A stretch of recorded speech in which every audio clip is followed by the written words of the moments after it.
I'd like to call this meeting to order. This is the City of Southfield regular meeting of the Planning Commission, September 24th, 2025. Can we all please stand for the Pledge of Allegiance? I pledge allegiance to the flag of the United States of America and to the republic for which it stands, one nation, under God, indivisible, with liberty and justice for all. And we have a roll call, please. Yes, sir. Commissioner Bernuti, Present. Commissioner Goodwin-Dye, Present. Commissioner Griffiths, Here. Commissioner Gruber is excused, Commissioner Martin, Here. Commissioner Dr. Stevens-Gunn, Here. Commissioner Willis. Here. We do have a quorum. Thank you. Has everyone had a chance to review the agenda, and do I have a motion to approve the agenda? To the chair, motion to approve the September 24th Planning Commission agenda as provided. Second. Okay, a motion to approve the agenda by Commissioner Martin, supported by Commissioner Berduti. All in favor? Aye. All right, the agenda proceeds. Announcements and communications today? None at this time, sir. All right. And on to the first address, there's rezoning and a special use at 22108 West 8 Mile Road, Eagle Landscaping. Thank you, Mr. Chairman. As noted, we did look at this previously in December of 2024. Action was put off on it pending resolution of the stormwater issue. I'll go through this just for a refresh. As you had noted, it is a rezoning. The two parcels along that they're adding to their site, Eagle Landscaping along 8 Mile, are being proposed. One of them is IL, Light Industrial. The other one is B3 General Business. They're both proposed to rezone to I1 Industrial, which is what the rest of the site is zoned, which would bring the whole site into the I1 Industrial, where the Eagle Landscaping use would then be permitted use, or special land use, rather. So there, the rezoning is the first item there, and then the special land use for the landscaping contractor business. It is regional mixed use and light industrial for that area, which is consistent with this sort of light industrial and retail type business. This is just a site area to make it clear. The green area highlighted is the current Eagle Landscaping site, business that's been in place for many years. They're expanding onto the red area. That is the area being rezoned. The B3 is to the right, and the I1 or the IL is to the left. Those both be rezoned to I1. And then I'll show you the site plan on this. Existing conditions, there was a point where they did some concrete work before they got permits, so that was why the stormwater issue needed to be solved. The new pavement required them to bring to the modern stormwater standards, which are more rigorous now than they were years ago.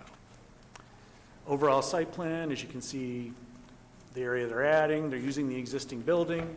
They're going to have some bin areas where they're storing mulch and stone and other landscape materials. And then there's going to be some parking in the front. The one thing they did do per our request at the last meeting was they pulled those bins back out of the front setback and turned them so they're now screened. So they no longer face 8 Mile, and they're no longer in the front setback, which eliminated 2 of the 4 waivers that they needed.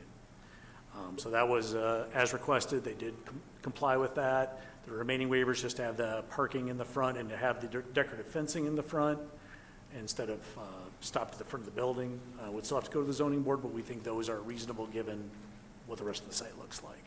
Stormwater management plan, this was reviewed by the city engineer. She found this solution to be workable. We'll have to get into details and get a full engineering drawings and permitting, but the actual nature of the solution is pretty common. We're seeing a lot of this underwater. You see that hatched area in front of the building on the top left, that's going to be underwater stormwater holding and infiltration. And based on the perk test, that'll function. They're just going to connect all those storm drains that are in the paved area over to that area, and that'll be how that stormwater will be handled and meet the county and city standards. This is just the color-coded site plan, which is a little easier to read. You can see the green is where the landscaping is going to be, the parking layout in the front, and then you've got the bins where there's going to be the bulk material. The gray is the existing building that's going to remain, be used as part of the operation. Landscape features in the front, they're going to have that decorative fence like they do further to the west and on Lasser, and then they're going to have a green belt with plantings along it. So it'll look like the top right there with the decorative light fixtures mixed in. So it's going to continue that look that they have along their other frontage on 8 Mile and Lasser.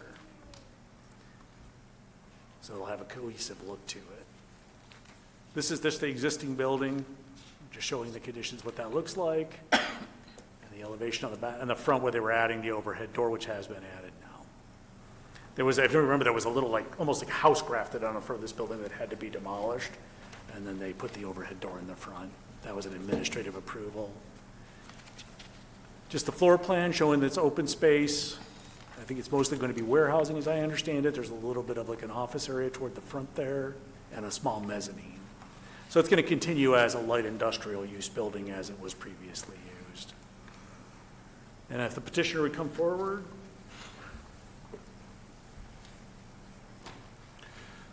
Please state your name and address for the record. You got it. My name's Chad Holdwick with the Umlar Group. My address is 49267 West Road, Wixom, Michigan. Thank you very much, Tom. We appreciate it. I think you did a great job covering what we've accomplished since the last time this was presented in December. So if you have any additional questions for me, I'm all ears and can help answer those. Okay, thank you. No problem. This item is a public hearing. I'm going to open up to the public at this time, ask you to take a step back. You got it. Seeing a fair amount of members of the public signed up on this sheet here. There is a public comment portion later on in the meeting. I'd like to reserve the public comments to these projects specifically, if you could, at this time. If there's any members of the public that wish to speak on this rezoning, specifically for Eagle Landscaping for the parcel shown in red up here, step forward, please.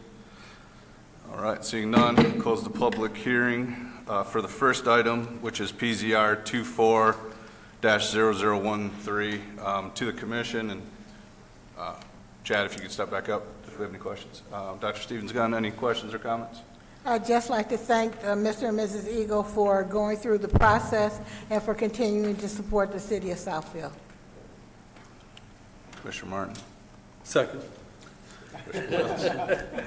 Thank you. I heard stormwater. I am so glad we've gotten that issue resolved. So thank you so much. No problem. Commissioner Goodwin. I have a question about the building. Are you guys going to do a refresh on that building? Through the chair, we're at the rezoning portion right now. Oh, If I'm you sorry. wouldn't mind reserving any Sure. questions on site or building until the special land use. Okay. Thank you. I have no questions. Okay, thank you. Commissioner Brunetti. No further questions, thank you. Okay. I'm in the support of rezoning and combining the parcels as described. To the planning department, do you have a recommendation? Yes, Mr. Chairman. The planning department is making a favorable recommendation of PZR 24-0013 to rezone 1.61 acres from IL light industrial to B3 general business and B3 general business to I1 industrial. This is on the north side of 8 Mile, west of Lasser, 22108 West 8 Mile. The reasons are this is consistent with the comprehensive master plan regional mixed use, which calls for a mixture of large-scale commercial, service, and office uses. Eagle Landscaping is a large-scale commercial use, so it does fit that category. It would allow the expansion of Eagle Landscaping and supply. Additional uses permitted by the rezoning would be compatible as well with this use and other uses you find in that area of 8 Mile. To the chair, Yes. can I pose a correction to what you said? Yep. You said 22108 West 8 Mile? Yep. It's 22106 and 22108. They have combined the parcels, and now 22108 is the address for that parcel now. Okay, sorry, I stand corrected. Yeah, I actually corrected the notices to the one address because they combined the parcels. Okay. To the commission, looking for a motion on PZR 24-0013, the rezoning for this. To the chair, I'd like to recommend a favorable approval of PZR 24-0013, rezoning of the property at 22108 West 8 Mile Road, Southfield, Michigan. Support. Okay, I've got a favorable motion by Dr. Stevens-Gunn, supported by Commissioner Willis. All in favor? Aye. Any opposed? All right. Rezoning proceeds. The other item on this parcel is PSLU 24-0021. That's the special use. Yep. Yeah, the special use here is the landscape contractor, so to expand Eagle Landscaping onto this property once rezoned to I-1, the landscape contractor uses specifically a special land use, so it will need that approval as well. It has it for its main site, it just, to expand onto this property, it needs an approval for this one parcel that used to be two parcels. So we are looking at that, and we do need to hold a public hearing on that one as well. Okay. Did you have anything further to add about the special land use No, before we can talk after public hearing. Okay. Same process as before. I'd like to open up the public hearing for PSLU 24-0021. That's a special use for Eagle Landscaping for this particular parcel. If anyone would like to speak on this item, seeing none, close the public hearing. Dr. Stevens-Gunn, do you have any questions or comments about the site? or No, the I special- don't. Thank you very much again. Commissioner Martin? No questions. Commissioner Willis? No questions. No questions? Thank you. Will there be any additional employees?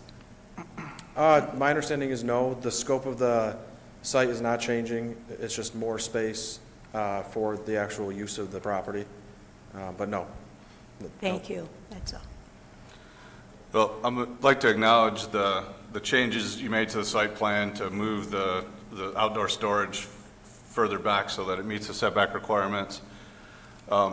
Also, the city of Southfield takes stormwater management very seriously, even on these older industrial parcels that didn't, it was a different world back then. So it was a creative solution that you came up with. And usually we don't get into the weeds on engineering on this body, but that was definitely one of the items on this site.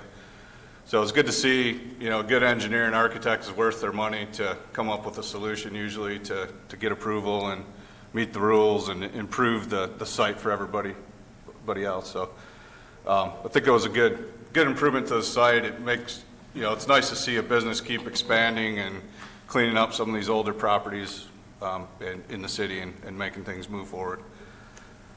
We appreciate that. Thank you. Yeah. To the planning department, is there a recommendation on this item? Yes, Mr. Chairman. We are recommending a favorable recommendation of the PSLU 24-0021 for the special use for landscape contractor at 22108 West 8 Mile. It does meet the general site plan or special land use standards for the I-1 district. Proposed uses of size and character, it's appropriate and orderly development in the I-1.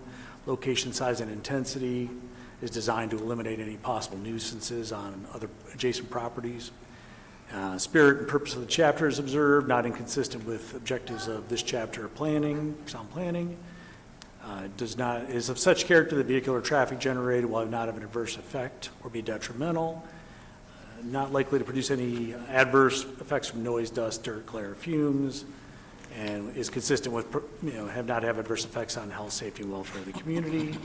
It is based on the recommendations based on the document facts and representation stipulations submitted to this body, both in the documents and at this meeting.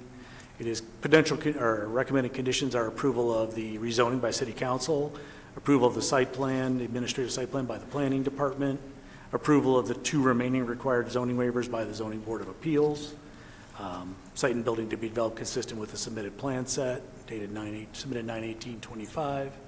Petitioner to implement recommendations of Southfield Police Crime Prevention Bureau and continuous compliance with all applicable ordinance codes, laws, and statutes, permits to be performed under those issued by the city, and hours of operation Monday through Saturday, 7 to 5. And through the chair, I want to thank the applicants for reducing the waivers and following our recommendations. All right. To the commission, looking for a motion on PSLU 24-0021. Through the chair, I move for favorable consideration of PSLU 24-0021. Support.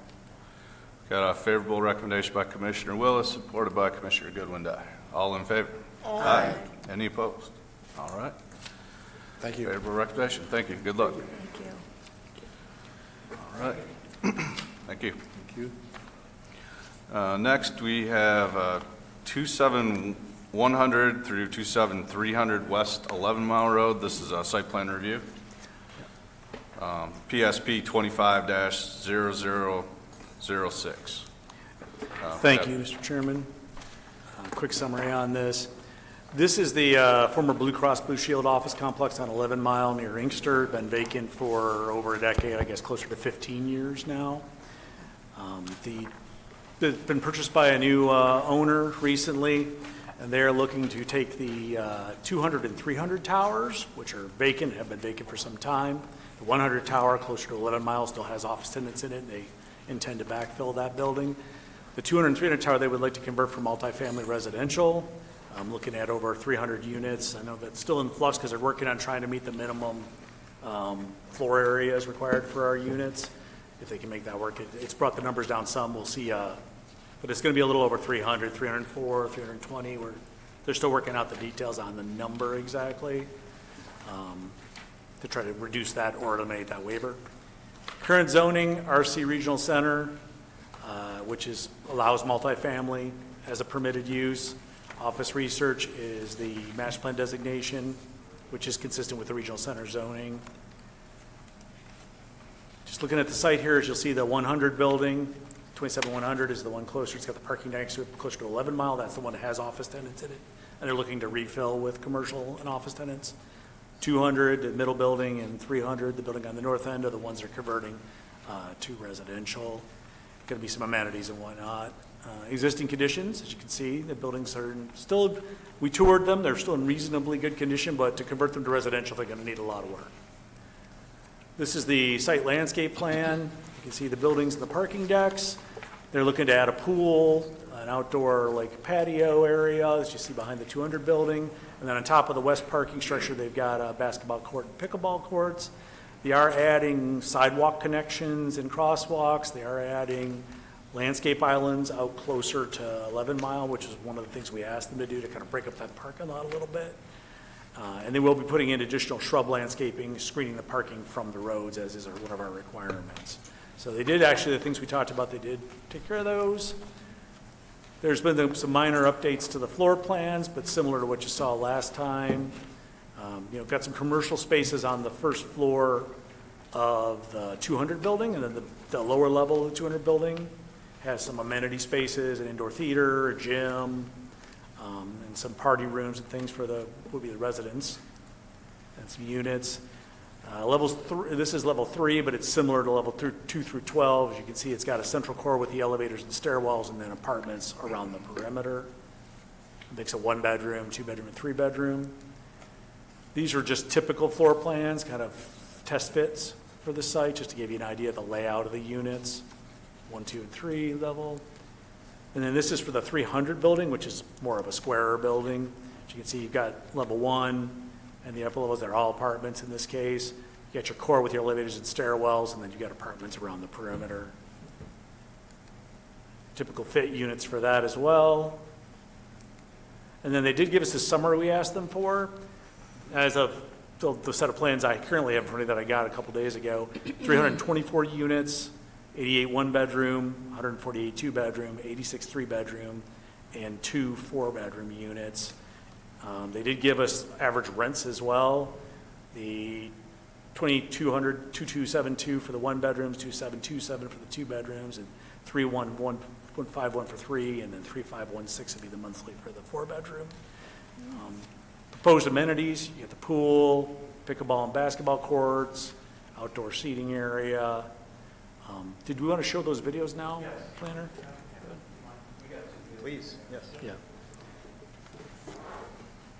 Kind of, yeah, we'll just have to exit out of the PowerPoint for a second to run these videos. These show some of their other projects where they've done, one of which is a refit of an office building, another one is, I think, a newer office building. We picked 2 that were the closest. This is the refit of the office building.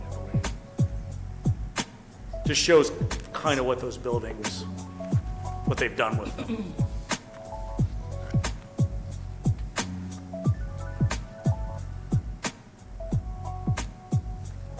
And they're short, they're like under 2 minutes.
Great, thanks. Just to, those examples are nice because they show you like the scale of residential work that this company has done in recent years. And the petitioner is forward, if you'd introduce yourselves. My name is Matt Nyan. I am here with Brady Sullivan Properties. I'm the lead architect here on this project here. And thank you, Tom, by the way. That was great.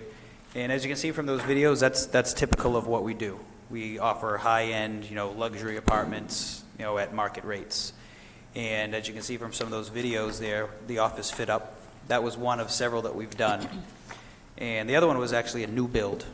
And as you can see that we provide the amenities is what really sells these. This is what brings the people in, is the gym and the movie theater, the event room, all the amenities that we offer. So we plan on doing the same thing here. So I'll give a little history of the company so you know us a little better since we're not from around here. So we started in Manchester, New Hampshire back in 1992. It was two real estate developers, Arthur Sullivan and Shane Brady, got together.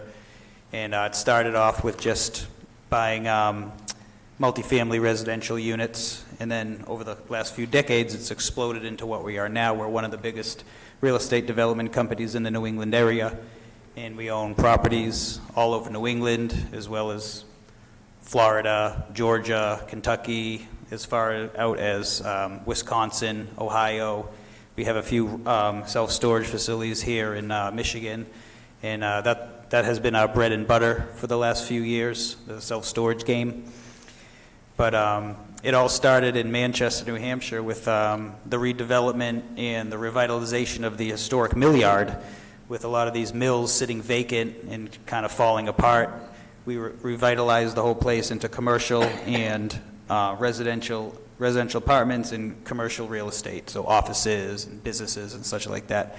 And then we started moving down to Connecticut, Lawrence, Massachusetts. We did the same thing. So we've been revitalizing these communities, these districts that have fallen into disrepair.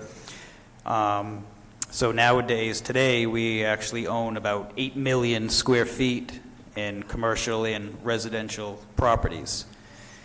And so now we're going to bring this out here, and this is what we want to do here. And a lot of our properties are already filled to capacity, especially the residential properties. We have an old mill conversion we did in a small town called Allenstown, New Hampshire, which I think it's about 160 units, and we already have, this opened 2 summers ago, and we already have about 300 applicants on the wait list, and that's just one. But as you can see from the examples in those videos, that old office building right there on Elm Street in Manchester that we converted, that was broken up into rentable office space that we turned into apartments. We did the same thing to another building a little further down the road, which is a 20-story tower. It was all commercial property, commercial spaces in there. We took about 10 of those floors and converted them into apartments, which are now filled. They're all rented out, and we have the amenities space down in the basement, game room, library, movie theater. And we did something similar to a property in Merrimack, New Hampshire, which was the old Brookstone. If you remember Brookstone, that store in the mall, they vacated, and we did the same thing. We converted that, about 70,000 square feet, into apartments. And that's almost at capacity now, too, and that opened 2 years ago. So just a little history of the company and what we do. Thank you. All right, this is not a public hearing, so let's open up to the commission for any comments. Dr. Stevens-Gunn, you want to kick it off? Well, first of all, thank you for investing in our community.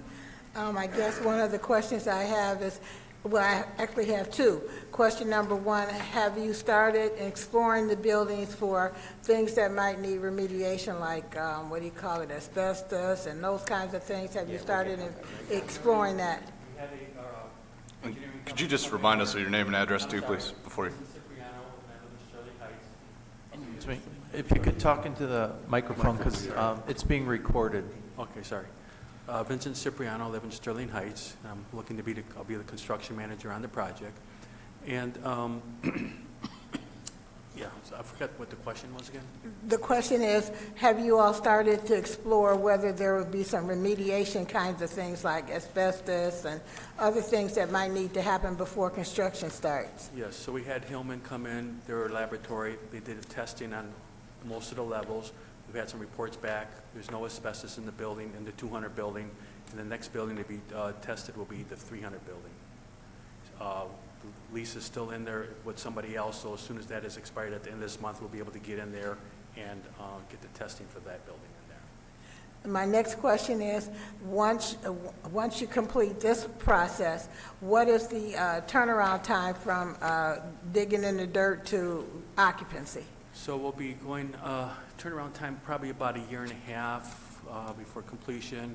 We'll have to go in there and do the demo. We have to take out all the existing drywall, take out all the old electrical and the heating ducts and everything, and replace it with all new, go in there with new cabinets, and kitchens, and bathrooms, and tile, and flooring in there. And so we'll probably have some models going on a certain floor, and then we'll probably be working on down and clearing out the old and coming in with the new. I just have one final question, and I'm not sure if this is appropriate or not. Is the project contingent upon external funding? Grants? Good question. I'll have to probably ask Luke on the external funding. They were talking, as far as I know, currently right now they're being self-funding it. Mr. Chris Lewis did mention to me that they are going for external funding at a later date. I wasn't given a date yet of when that will be happening. Okay, thank you. Commissioner Martin? I don't know if this is appropriate either, is that generally office buildings use metal studs and drywall side to side. Will your apartments be built the same way? Yes, so we'll have steel studs in between the walls. We'll have exterior all insulation around there, and yes, they will be built that way. That'll take care of the soundproofing and that type? Yes. And I noticed in the videos that the rooms use the 2-inch ducting for the pipe for heating, for air conditioning. Is that the same heating and cooling system? Yes, a similar heating and air conditioning will be self-units in each unit itself. So it's not going to be based off of a common thing on every floor. Every single unit will be self-controlled. Oh, that was my next question. Yeah. Okay. No further questions at this time. Okay. Commissioner Willis? Mentioned during our last meeting was the possibility of utilizing, well, at least gaining access to the park. It's on the other side of that gully. Is that still under discussion? Well, we talked about adding something out in the front for a park or something, and the other park, I don't recall that conversation. Through the chair, I think we would like to continue exploring that with you about Okay. linking to the city's park on the other side of the woodland.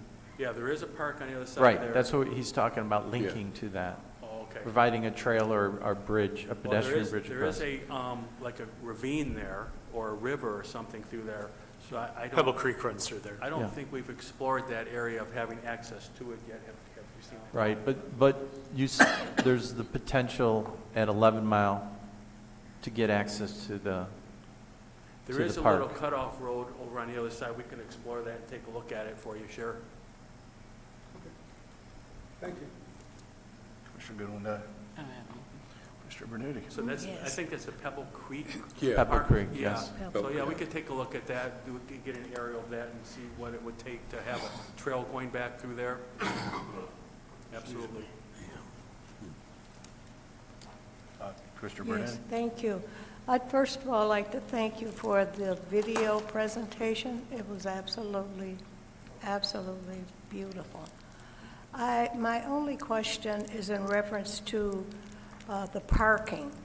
On your paperwork that I'm looking at, you said that you would have 1.5 spaces for a 1 to 2 bedroom resident. Is that correct?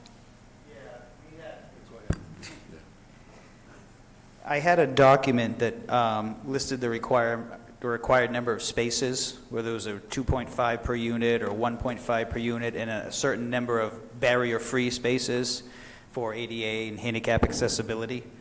You don't have that in here, right? Yeah, no, it's okay. With the two, so there's way more than enough spaces on this property. So change of use going from business down to residential, there's a lot less people than there would have been parking spots required for it being business.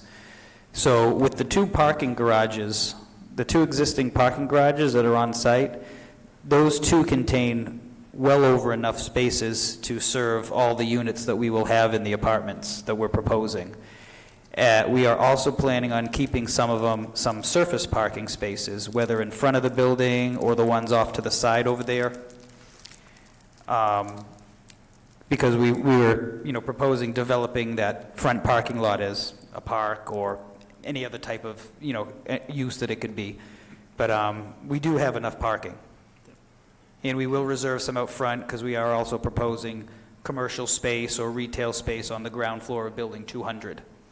So will the resident that will be living there, will they be assigned parking spaces? or- Usually, what we've done on other properties is nobody has assigned parking spots per se, but parking spots and the number of parking spots per unit are included in the rent.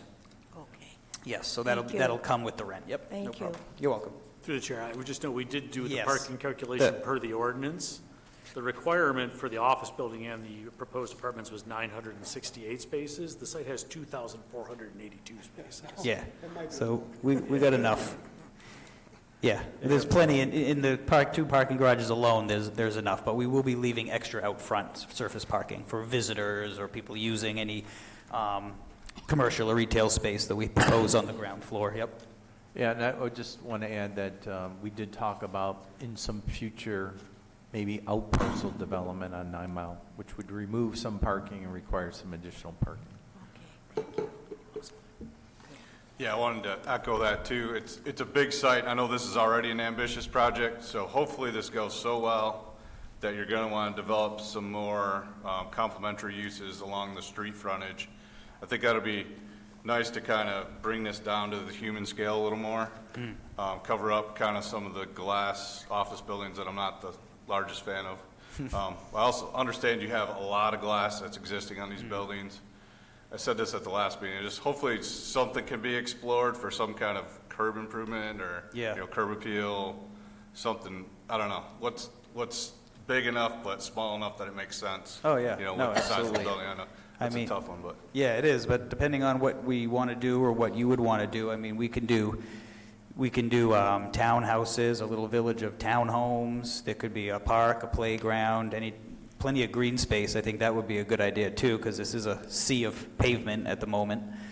But cleaning it up with green spaces, little retail shops, coffee shops, things like that can really kind of fill us in. And like you said, bring it down more to the human scale in front of these massive buildings. But there's plenty of ideas that we could explore in that area. Yeah, but either residential or commercial, one of the two, or both.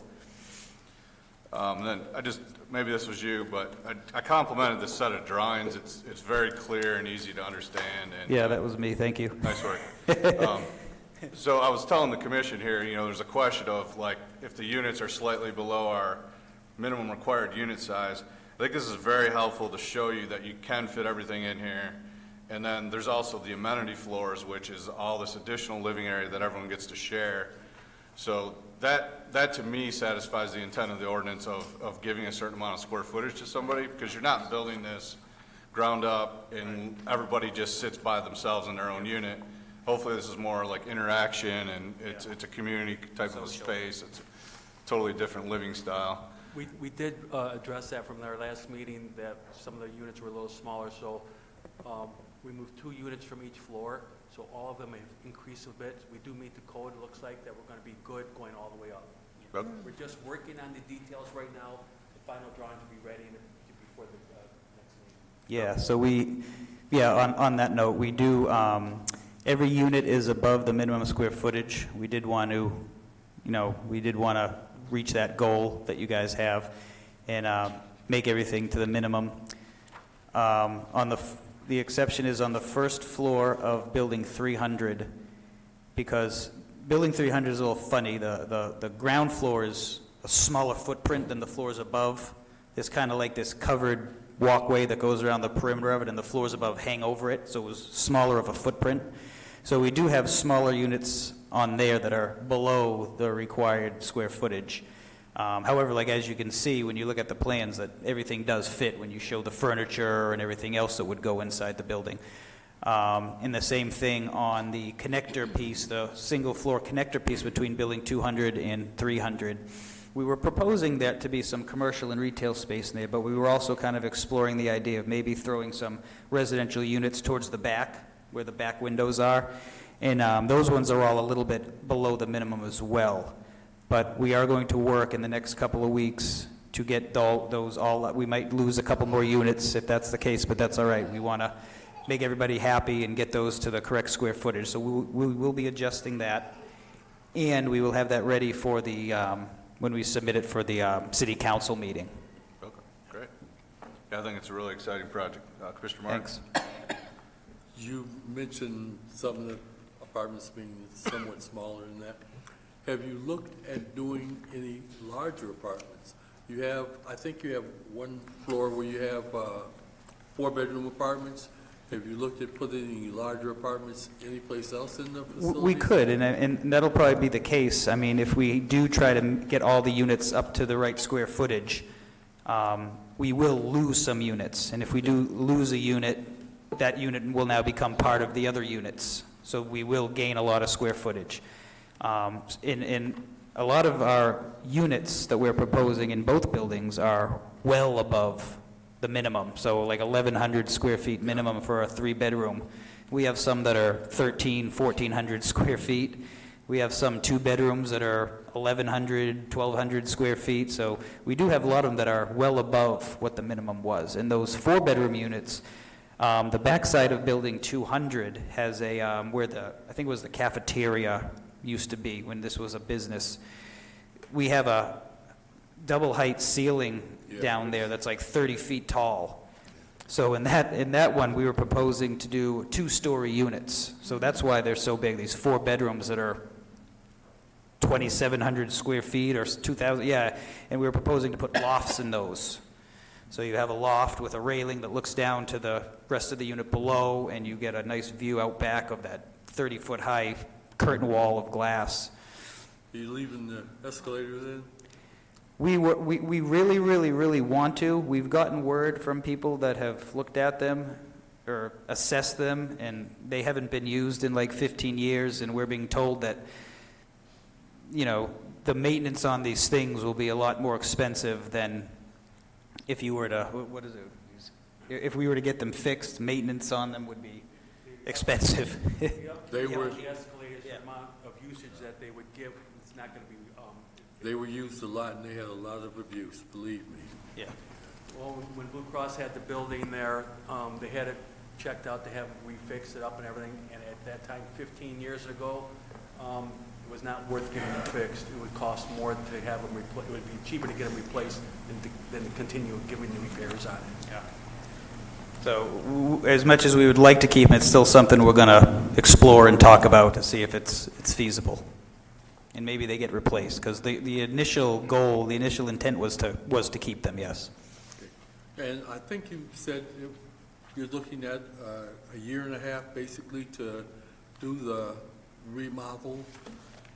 That sounds about good. Yeah, that sounds about right. For the 2 towers, the 200 and 300? Yeah, because we were hoping to start demo simultaneously on both towers. And hopefully we can get things more streamlined if we do it that way. But The 300 tower is smaller than the 200 tower. Yeah. And there's less floors on it, so that will go probably a little bit faster than the 200 building. So if we have crews on both of them, they're going to be, going at the same time. We can start on 200, when we're allowed to start, and then 300 would follow with that. So they'll catch up with it. They'll both kind of finish the demo work around the same time. Thank you very much. thank you. We've Through got the a chair, good project. If I could ask, how many construction crew are you going to be hiring or bringing in? How many people on? Yeah. How many people on the crews? I would Yeah. expect well over 150 on the projects. Okay, thank you. Can I ask that? Yeah, go ahead. Are your construction crews going to come from the area? Yeah, most of them will be. There's might be a couple people from out of town, but not very many. Most of them are right from the area. Yeah, we have one subcontractor that we use a lot, and they go all over the country. They'll do, their specialty is the metal framing of the walls. Anybody else? All right. To the planning department, do you have a recommendation on this project? Yes, Mr. Chairman, I just want to, because this is such a large project, it does have to go to council for approval, so this is a recommendation instead of final action. That's triggered by the fact that it's over 200 units of residential. Also, it's over 150,000 square feet, so there's two triggers. The trigger of the community impact statement, which was included in your packet, and that triggers council consideration. It's one of the few things that still sends site plans to council. So this will be one of those that has to go to council. So we are recommending a favorable recommendation of PSP 25-0006. The site plan review to convert the 200 and 300 towers for multifamily and supporting commercial and amenity uses. That is under the site plan review standards for the RC district. Both appearance will be designed and located to fit into the surrounding area. Obviously, these were existing office towers in the RC district, so the appearance inherently is sort of consistent with the area, as they were one of the defining features. Coordination with adjacent sites. Once again, the traffic and circulation, when this was full office towers, it was actually more intensive use. There would have been more people here daily. Pedestrian circulation access, they're providing the sidewalk connections. We do have sidewalks in the area. The roads were designed for 3 fairly intense office towers. So this residential use will be of a lower impact. Public services are adequate. They've, once again, served large office buildings, so the sewer, water, gas, electric is all adequate for that area in the use. Site design characteristics, with some of the improvements they're proposing, it's definitely consistent with a conversion to residential for these buildings. Site lighting will obviously be similar to what's there now, but, as needed to be repaired or replaced, but we have a site lighting ordinance that'll make sure that's consistent. Vehicular circuit and access, as noted, once again, these were fairly intense office towers that had a lot of daily traffic at their peak. This will actually be a little bit lower intensity use, but the roads should be able to handle the traffic without any issue. This resolution is based on the documents, facts, representations, and stipulations submitted with the application and on the record at the hearings. Conditions, site and building to be developed consistent with the revised plan set prepared by Brady Sullivan Properties, presented September 24th, 2025 Planning Commission. The petitioner is to implement the recommendations of the Southfield Department's Crime Prevention Bureau regarding site security. Proposed EV charging stations would have to comply with the Planning Department EV charging barrier-free policy. They're not shown on the plan now, but if they are added, we have an established policy for how those would have to be implemented. And usually it's handled by an admin site plan at that point. In continuous compliance with all applicable ordinance codes, laws, and statutes, all work to be done under plans, permits, and inspections by the city. And that's what we have. Thank you. That we're looking for a motion on, skip that. PSP 25-0006. To the chair, I'd like to make a motion for PSP 25-0006 favorably. Second. All right, we got a favorable recommendation by Commissioner Bernuti, second by Dr. Stevens-Gunn. All in favor? Aye. Any opposed? All right. Thank you. Favorable recommendation. Next step is City Council. Awesome. Thank you very much, everybody. Thank you. Good luck. Thank you. Thank you. Thank you very much. Next item is PTZA 25-0005. That's a zoning text amendment. Thank you, Mr. Chairman. As we discussed at our previous meeting, I'll go into to cover this first. This is the full meeting. We are looking to do a small amendment to the zoning ordinance to add a definition for public right-of-way fence and to provide for some specific regulations that would protect that fence from damage. In this case, the city is looking to replace the public right-of-way fences that were installed 2+ decades ago along some of our main roads. It does provide the city with a nice cohesive appearance, but those fences are now I think, 20 years old, and they're just showing their age. Certain sections need to be replaced. Budget has been approved and a contract has been let for that purpose. But one of the questions was, how do we make sure the new fences last as long as they can and prevent any unnecessary wear or damage on them? And one of the discussions was, we can control what happens on the right-of-way side because we own the public right-of-way, but what happens on the private side of those fences has been part of the problem. So we are looking at, and this is consistent with the master plan, we always check that for zoning amendments, retaining neighborhood character, keeping up the quality of the areas, built in the built environment, providing aesthetic, well-maintained streets and sidewalks, and upgrading infrastructure and facilities in locations where it's older or substandard. So first thing up is a definition. We needed to define it so we knew what we were regulating. Public right-of-way fence, a fence along the side of a public road right-of-way installed and maintained by the city or another public agency having jurisdiction over the public road right-of-way. So this would cover fences installed by the county on county right-of-ways or MDOT on their right-of-ways. We thought, might as well just cover it all now instead of leave a gap. So once we've got a definition, we know what we're talking about. And then we look at just some standards for approval. This just kind of tells you like what you can do on the private side of the fence. And mostly this is really designed, as we noted in the verbiage, to avoid print damage that would reduce the normal lifespan of these commercial grade fences that we're installing. Basically keeping vegetation clear 3 foot, no woody vegetation, trees, shrubs, or vines permitted to grow within 3 feet of the fence. Outdoor storage, we don't want things stored, against the fence or leaning on the fence or in a way that would damage the fence. Attachments, attachment modifications, no mounting things to the fence, no other modifications to the fence that might compromise its structural integrity. And then parallel private fences, if they were some put up on the residential side parallel to the right-of-way fence, needs to leave a gap big enough that they can do the vegetation management that would be required for A above. This is kind of one of the fences. This is one of the fences we're replacing. So you can see what happens when the vegetation gets growing in there. It can actually, in some places it's pushed out, and in some places the fence has been pushed apart. And it leads to a certain amount of rot and decay. They are looking to go to more of a heavy doodle, commercial grade like vinyl fencing, but it's not going to be white. It's going to be that kind of tan color that's circled. So it'll blend in a little better. Everybody thought the white was a little too stark. And then really we are looking at a public hearing on this in order to make a recommendation to send that to council. They are planning on working this fall, beginning the replacement of those fence sections this fall. So it's something that's imminent. I believe they're actually in the process of getting those contracts executed to get that work commenced. Okay, thank you. I'd like to open up the public hearing for this particular zoning text amendment regarding fences in the public right-of-way. If anyone would like to speak on this item, please come forward. Seeing none, close the public hearing. Dr. Stevens got it. I have a question regarding the installation of the fence. Are they going to take out those trees and vegetation that are going through the existing fence? Because it appears that it's going to be within 3 feet. Yeah, the contract with the fence company includes clearing. So they'll take down the old fence and clear the pathway so they can put the new fence up. Okay, and when they clear the pathway, they're going to do roots and everything so That's the plan, yeah. that vegetation won't grow back. Yeah, the lower vegetation, they're going to grub that out, and then if there are larger trees that aren't covered by the contract, our DPW crew is going to come and remove those and grind the stumps. Okay, thank you. Yeah. Mr. Martin.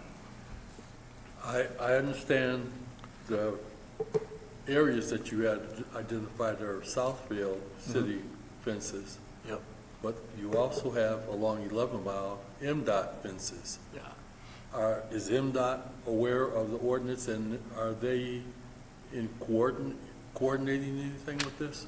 Yeah, I'm not aware of them preparing to do any projects right now, but I'm sure if they found out we were requiring those fence lines to be cleared, they probably would not have a problem with it. We haven't communicated with them on that, but I can't see how they would be opposed to keeping the fence lines that they install also cleared, since it does potentially damage the infrastructure.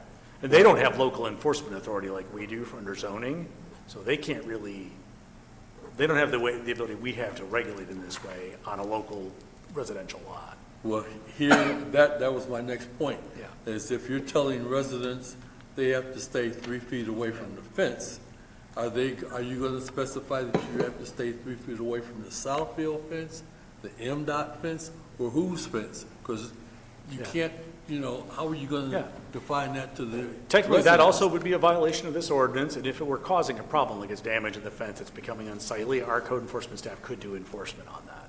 And probably would be, as even though we don't install and maintain those fences, it is part of our community appearance, and we would like them to stay looking nice.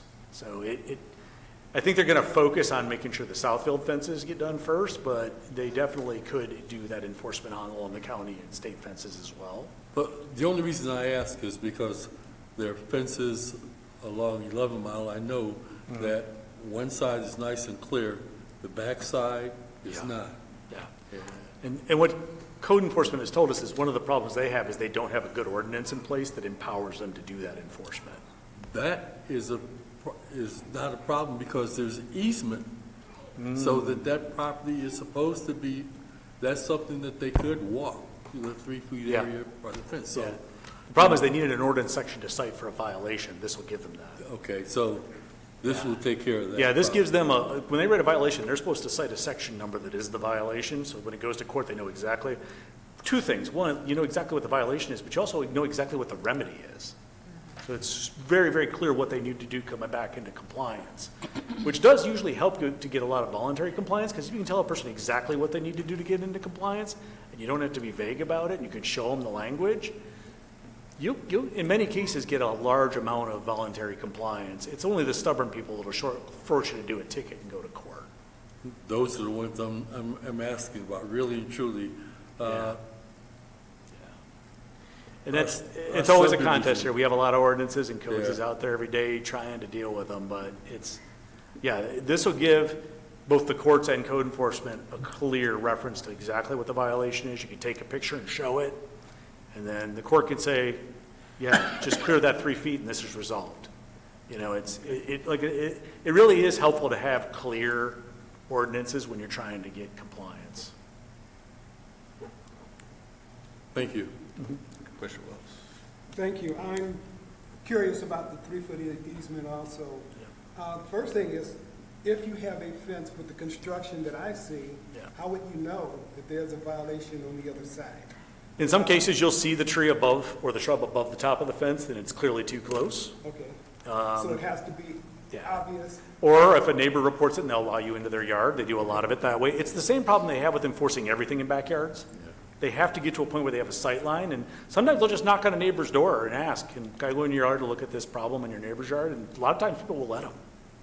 You just have to have the agreement of that property owner. If it's privacy fences all the way around, that might not work, but code enforcement, they understand the legal workarounds. Hell, if the neighbor will let you go into their house to their second floor and look down on the property, that's legal. I've seen it done a bunch of different ways, and all of that is, as long as you don't enter their property without a warrant, if you can get eyes on it, get a picture of it, you can write a violation. Thank you. Okay. Just want to make sure no one had to surrender property rights to have access to that. Okay. Nope. Thank you so much. Commissioner Goodwin, No, Commissioner. Commissioner Burnett. Yes, I'd like to know if this improvement will have any ill effect on the residents' taxes. No, I mean, this is public infrastructure. It's going to be maintained. They're actually setting up a fund for future maintenance of it and replacement based on our appearance more. So this is considered public infrastructure. I mean, having a nice looking area might raise your property values, which might eventually affect your taxes, but it won't be inherently listed as an asset on the parcel because it's public infrastructure on the right of way. So it wouldn't be, like, if you do an addition to your house, that adds to the value of your house, like, inherently by square footage. This wouldn't do that because this is publicly installed, maintained It'll be infrastructure. a nice improvement. Appreciate it. Thank you. Yeah, I think this is better than the alternative of letting everybody do whatever they want. And you can Right. see it in neighboring communities. It looks very bad when there are no rules. It's a little odd that the city is paying for all these fences, but other than that, I have no opposition to it. Anybody else? So is there a recommendation for this item? Yes, Mr. Chairman, we are recommending favorable recommendation of zoning text amendment PTZA 25-0005 to amend the ordinance to add a definition for public right-of-way fence and for some standards for maintenance of the areas along that fence. The city is replacing these decorative fences constructed along the main public rights-of-way in the past decades. In order to ensure the new fences have their full design lifespan and are a good use of tax dollars and efficient use of tax dollars, we want the area along them maintained in a reasonable fashion that doesn't damage or shorten that lifespan. It is proposed amendment would promote the orderly development of the community and is necessary to ensure the health, safety, and welfare of the community. So it falls under that key provision. Okay, thank you. With that, we are looking for a motion on PTZA 25-0005. I need to make a motion. Go. Let's see.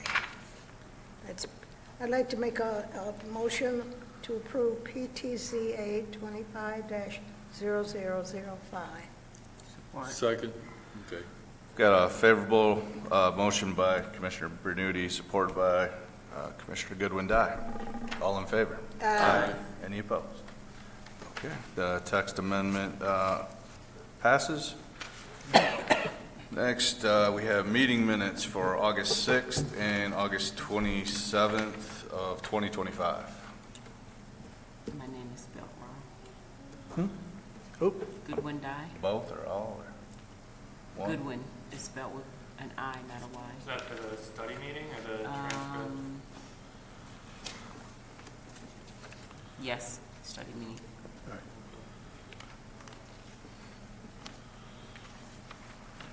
Additional comments? If not, we'd be looking for a motion to approve the minutes with the corrections stated.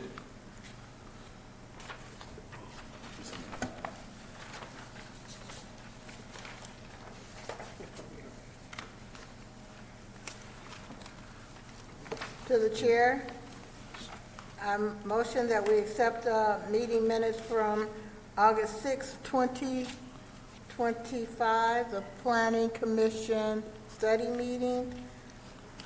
Don't have the August 27th transcript.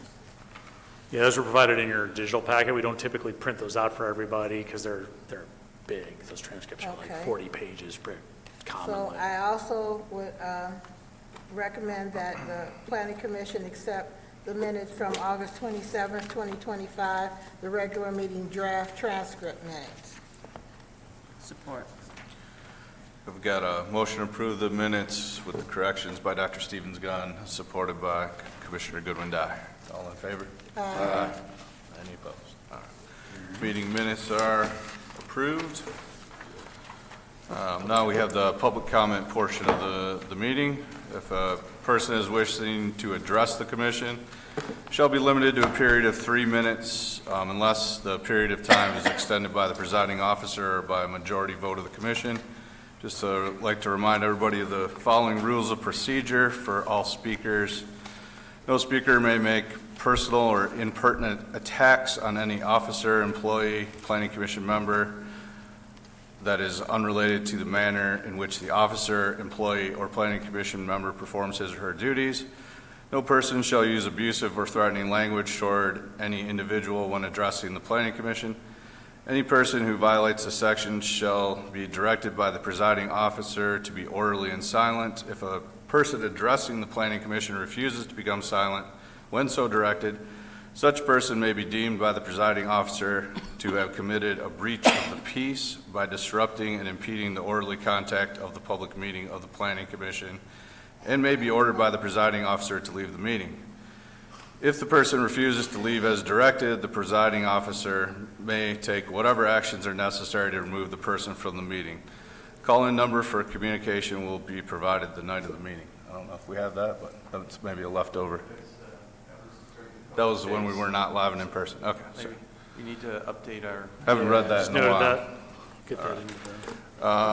So I'm going to open up the public comment portion at this time. I do have a list, sign-in sheet that was completed. I was going to try to go in this order, and then if there's any other people that did not sign up, if you'd form a line behind the latest speaker. First name was Vincent Cipriano. I believe he was with the previous applicant. Next, we have Jennifer Kramer. And again, just please state your name and address for the record when you get up to the microphone, and the microphone's really touchy, so just kind of move it up Okay. to Can your... everyone hear me okay? It's a little quiet. You just gotta move it. There, thank you. Okay, thank you. My name is Jennifer Kramer. My address is 15 Hanover Road, Pleasant Ridge, Michigan. Thank you to the commission for the time today.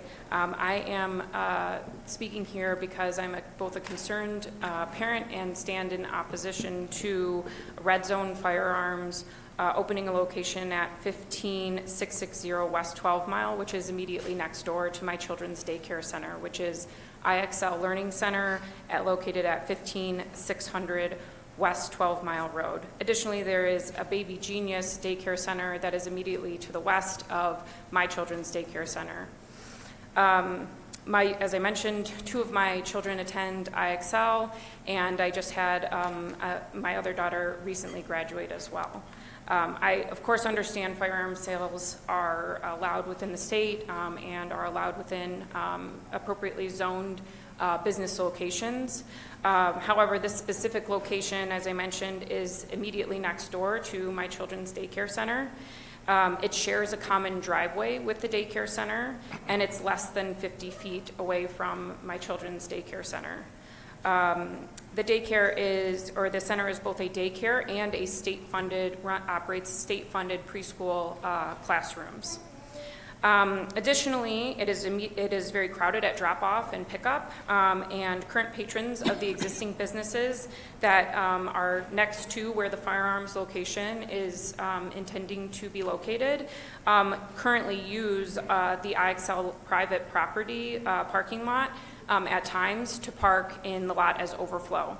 This would, opening the firearm shop would add to the overflow parking and potentially create scenarios where firearms may be located or transported on IXL private property.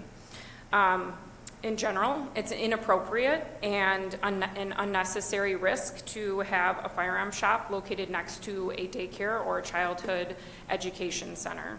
And so I'm speaking to this commission to identify how we can prevent this store from opening in this particular location, and also to recommend updating any city laws or ordinances to establish clear precedent to keep gun shops 1,000 feet or some other appropriate distance away from daycares and schools within the city of Southfield.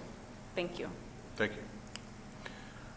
Planner Crode, this is a new item to me. Do you want to address this in general or the process, or how do you want to handle it? What I would prefer is that we hear all the comments. Okay. We'll take notes, and I'll address what I can, and what we can't, we'll follow up. Okay. But I'm taking notes here, and I want to make sure we hear all the comments. Okay. And then I'll make a statement to the Planning Commission on items that I can respond to. Okay. Thank you for stating all the addresses of all the properties involved. I think I got them all accurate. I think that's well established, so maybe everyone else, we don't need to repeat that particular fact, but feel free to say what's your, thank you. Thank you very much. Next on my list, I have Sean Spanbauer. But please do say your name and address first, and then anything else you'd like to say. My name is Sean Spanbauer, address 4223 South Fulton, Royal Oak, Michigan. I'm here speaking on behalf of my son, 4-year-old who attends IXL Learning Center on 12 Mile Road near Greenfield Road. I wanted to comment on the gun store, Red Zone Firearms, that is currently under construction with expected opening in the upcoming weeks. I'm concerned about the proximity of guns being handled literally feet from my son and his little friends. While I'm not going to pretend that guns don't exist, putting a gun store next to a daycare normalizes them to children at a time when their brains are forming, I think effectively advertising them. Laws were put in place nationally limiting advertisements of cigarettes and alcohol to children using similar logic. I'm asking the Planning Commission to consider anything that they can to prohibit this store from opening and consider changing local zoning laws to prohibit gun sales from gun stores from opening near daycares and schools in the future. Guns and kids don't mix. Thank you. Thank you. Next I have, I believe it's Patrick McGee.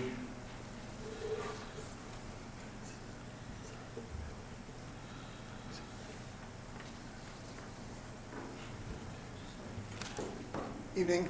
My name is Patrick McGee, 4524 Elmhurst Avenue, Royal Oak, Michigan. Could you just move the mic up a little closer to your mouth? Thank you. How's that? That's better. Okay. Patrick McGee, 4524 Elmhurst Avenue, Royal Oak, Michigan. I'm here to speak on the red zone firearms that has been opened next to my son or daughter's daycare, who is currently 3, going there. Their playground is in direct sight of this building where my kids play, go down slides. They do water play in the summer in the parking lot where they're playing in the summer. They do chalk in the summer directly next to this proposed firearms store. I do not think it should be there. The city of Southfield has over 26.68 square miles. There could be a better location. And as previous people have said, I think there should be some sort of zoning ordinance that would prohibit the opening of a firearms store directly next to a daycare center that receives state funding for Great Start Readiness and that has infants all the way up to 5-year-olds in this building where, as far as I know, the building's walls are not bullet resistant. There is, in fact, a glass door that faces the parking lot of this proposed firearm. And those kids in that classroom will be able to see guns being taken out of people's cars and brought into the store, or guns leaving the store and coming in. And I believe without a lock on that gun, it will be a violation and the police will need to be called, as you have brandished a gun in front of a child at their school. Don't quote me on that, but I believe so. And then I want to make the point here that there have been several state laws around the sale and use of tobacco, several state laws about the sale of cannabis, as well as opiums and drugs, that you cannot have them directly next to schools. It would stand to reason that you should not be able to have a firearms store directly next to my daughter's daycare. Thank you. Thank you. Next Mr. one. Chair, can you ask the individuals that come up to speak to please speak into the mic so we can hear them clearly? Yeah. Next on my list, Rachel Lang. Raquel, is that Rachel? Can we ask that we approach together and Alex after her? Yeah, go ahead. You'll have a total of, 3 minutes and 3 minutes is preferred. Good evening, commissioners. My apologies for the mic. Our names are Alex and Rachel Lang. This is our daughter Delaney. She's 2.5 years old. Our family recently moved to the west side of Berkeley, bordering Southfield. We're at 2359 Thomas Avenue, very close to the intersection of Greenfield and 12 Mile. Delaney attends the IXL daycare on 12 Mile Road. We learned today that a gun shop was approved to open next door to IXL, even sharing a parking lot and a driveway as previously stated.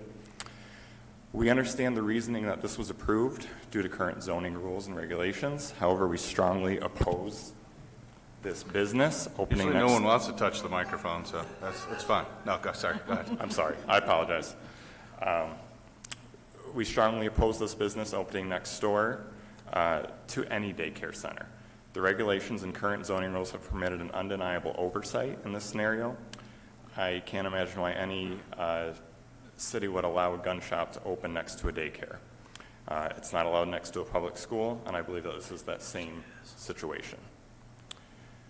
I don't fault the owner of this gun shop for trying to run a successful business that he believes in. I do, however, fault the oversight that rests on his shoulders to proceed with this process, as well as the city of Southfield. At any time during this approval process, I believe this should have been contested and halted, despite everything being legal at this point. I think any moral person can see the reasons that this is wrong. I believe that this commission and the government has the power morally and through legal processes to make this stop, and I urge that all involved parties to take moral corrective action to stop this gun shop opening. IXL doesn't deserve to be the daycare next to the gun shop. Delaney and her classmates shouldn't have to play in a playground that is less than 200 feet from individuals entering and exiting a store in vehicles with guns, and she shouldn't have to learn in a classroom that's less than 70 feet away. I think we all have the obligation and the power to put an end to minimize the risk of gun violence in an area where children are learning. And I think we owe it to the IXL community and to all of our community members to do what needs to be done to stop this. And I understand that won't be easy. Thank you. Thank you for your comments. Appreciate your time. Thank you. Thank you. So everybody on my list, if there's any additional public that would like to speak, please do so at this time.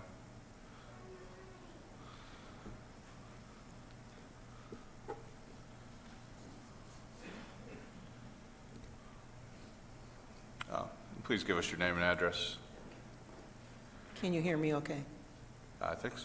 Okay, Yeah. thank you. It's hard to tell in the beginning. Okay. Yeah, we'll go to you next. Okay. My name is Ann Clark Orris. I reside at 20320 Alhambra in Southfield. I've been a Southfield resident for more than 30 years, and I'm the owner of Baby Genius Learning Center located at 15750 West 12th Mile. Just this week, I learned that the retail gun shop is opening on our block. I had no idea that this was in the works, and it only came to my attention when the signage went up over the weekend.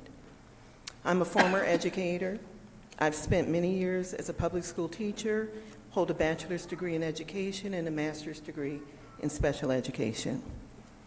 As a child care provider, I'm committed to providing the best experiences possible, not only for the children that I love and care for, but for all of the children in our community. They deserve better than to see a gun shop next door to their school every day as they pass by. Children's early experiences from birth to 5 direct their lives as their brains grow and develop. We owe it to the children to provide positive experiences and make positive impressions. I don't object to a legally operated gun shop. My objection is to the location, next to our schools or next to any school. As adults, we have a moral obligation, to do our best for kids who rely on us to speak for them when they do not yet have the ability to speak on their own. I stand here on behalf of those children. The issue of a gun shop next to schools goes against my moral consciousness, and I'm therefore required to speak out against it. Our most urgent priority is to have this business relocated. Additionally, I request that the city look into rezoning so that this will not continue to be an issue moving forward. Thank you. Thank you.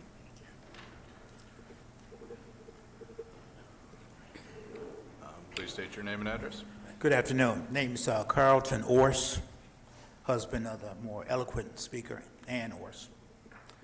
Longtime city resident at 20320 Alhambra, but been a resident and worker for at least 38 years in the city of Southfield.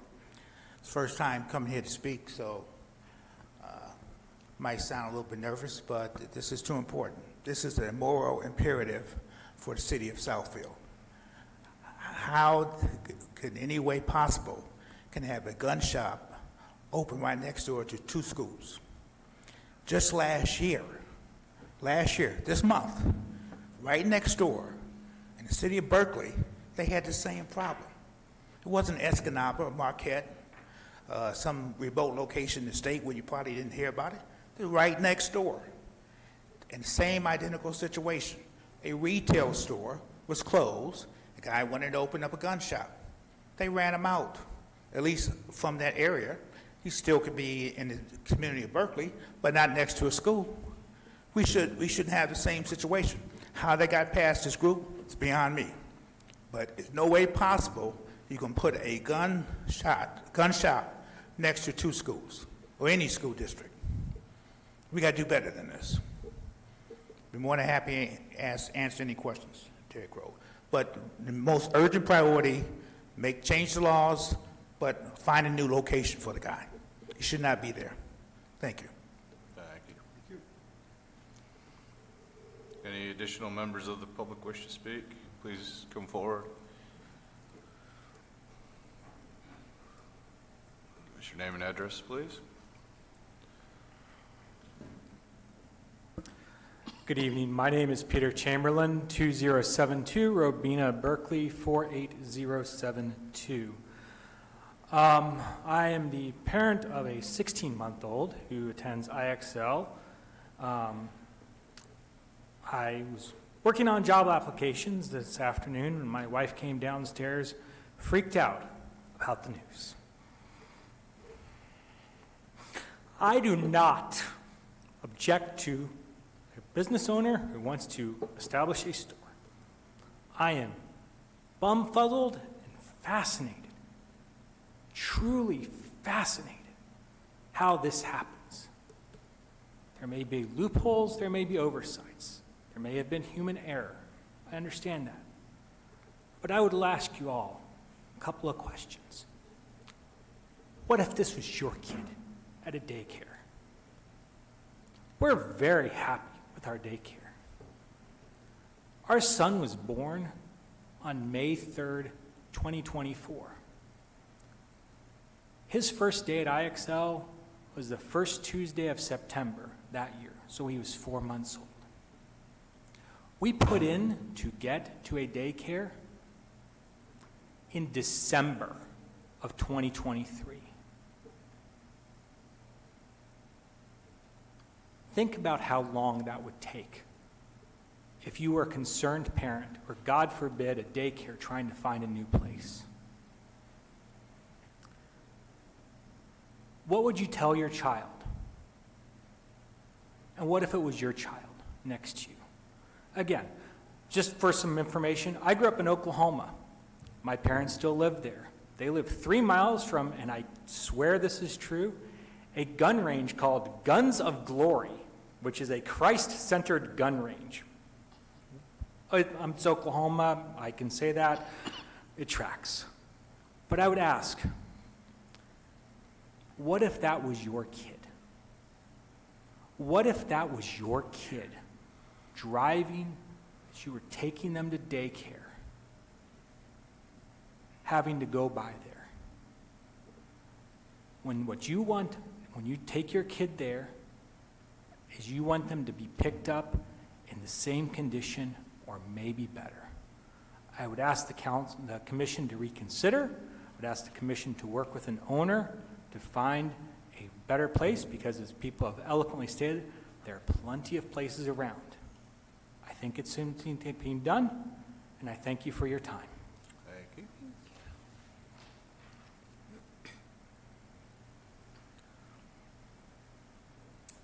Hi there, can you hear me okay? Not really. Can you lift it up there? There you Okay, go. is that better? That's much better. Okay, my name is Lindsay Larrabee, and I reside at 150 Wood Edge in Bloomfield Hills. I am the director and managing partner of IXL Learning Center in Berkeley. I've worked with IXL for 15 years. We've grown from 1 location into 9 into Metro Detroit area. Our foundation of what we do is to provide a safe, loving environment. That is getting taken from us without even notice. We weren't asked, we weren't notified, there was nothing given to us to even know that this was something that was happening. And my responsibility lies in keeping these kids safe. Additionally, I have a staff between 40 to 50 teachers at a time, and they're also scared. They didn't ask to come to work feeling nervous. And now that's changing on them, and it's completely out of our control. I'm not sure what the next steps are. However, we've been operating there for 7 years, very successfully, and I'd really like that to continue moving forward. Thank you. Thank you. Any additional members of the public wish to speak at this time? Seeing none, we'll close the public comments portion of the meeting. Clerk, could remind me again what the process is at this point in time? We've I'll try obviously to taken comments. Obviously, I'm going to make my comments to the Planning Commission and try to cover as many of the issues that have been brought up. And then we'll we'll bring back some recommendations at your next study meeting. Okay.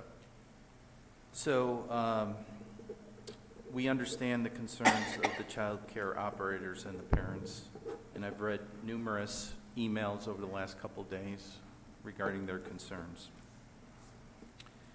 The reason there was no notice given was because it did not require a zoning amendment or a special land use, didn't even require a site plan review. So the Planning Commission, the City Council did not act on this at all. This was a retail to retail, and the retail sales of firearms and accessories is a permitted use in the B3 General Business District. So there was no approvals other than zoning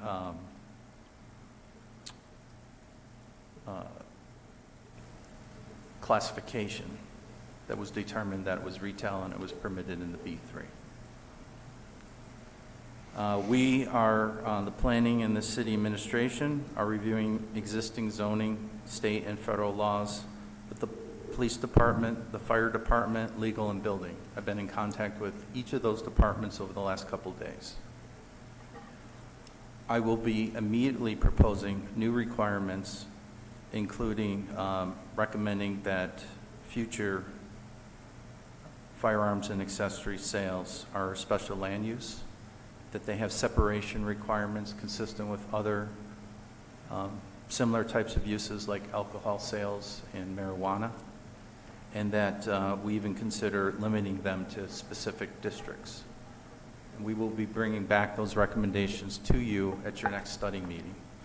I'm going to direct Deputy City Planner Payson to schedule a public hearing so that we don't lose any time on this issue. And I'm going to be working closely with administration and all the appropriate departments to further investigate this particular use. We have briefly looked at the federal law, and there are some exemptions about firearm sales within the 1,000-foot perimeter. So it's just not a zoning issue for the city. There's state and federal requirements and rules that we're reviewing with the police department and legal. That's all I can offer for now, is just that we hear everybody's concerns. We understand their concerns. We're reviewing all these issues, and we will be bringing forth some amendments so this doesn't happen again. I can't further comment on the existing business at this time and whether there are any remedies, but we're taking this serious. We hear the concerns. I am a grandfather of a 2.5-year-old and a 6-year-old, so this I understand the parents' concerns, but we also have to look at what the legal requirements are as well. Okay. That'd be our October 8th study meeting, potentially? Yes, we will have at least a draft amendments for further discussion with the Planning Commission that time, and we should be able to make our public hearing notice requirements for the last meeting in October. I'm sure there will be further discussion and comments at the City Council meeting, but I'm planning on moving this forward as soon as possible. Is that City Council meeting this Monday? This Monday. This coming Monday? Okay. Okay. Commission, we could talk about this at the study meeting in a week and a half or 2 weeks, whatever that is. The 8th, October 8th. October 8th, yeah. All right. All right, other than that, the next item is a council items update from the planning department. Yeah, the only planning item that was before the council on their meeting on the 15th was approval to apply for a 25-26 DET tree planting grant, which we apply for pretty much every year and successfully get. It's a $4,000 grant with a $4,000 match, which comes from our tree fund. So we were approved to apply. We got that application in. And as we were awarded it, I believe the last 3 or 4 years running, we anticipate we will receive that grant. We'll be planting those trees next year. So that's really the only item we had since the last time we discussed that. I will add that we are planning on planting any trees at the new Losser Woods Dog Park. Yeah, that was in our application as the target area. The funding. Cool. So, Miscellaneous. there's a couple items. We do have the study meeting on the October 8th, and then we do have a long-range study meeting on the 15th, which you are recommending to cancel, and then a regular meeting on the 29th. Can I make a suggestion? Sure. Why don't we wait till we know what we're doing with the gun ordinance on the 8th before we cancel the 15th? Reasonable. It won't affect us. In case we need that study meeting, we can Yeah, in obtain it. case we need it, yeah. Yep, we can make that decision on the 8th. I'll make a note. I recommend that we try to still cancel the Yeah, meeting yeah. when we get to Yeah, the October 8th yeah, meeting. yeah, if necessary, we Yeah, can have the 15th. yeah, that's fair. That's fair. Keep it Yeah. open. Okay. So wait a minute, are we? We're going to meet on October 8th as previously scheduled, and then we're going to see how the conversation goes, and if Add it back to my calendar. Put it back on your calendar. tentatively, to be clarified the night of October 8th. All right, that's everything on my agenda. Yep, that's it. Mr. Chair, Dr. Stevens got. I motion that we adjourn the meeting. Point of order. Joking. Oh, okay. I don't want to give. Motion adjourned by Dr. Stevens Gunn, supported by Commissioner Goodwin. All in favor? Aye. All in favor of ending the meeting? Aye. Aye.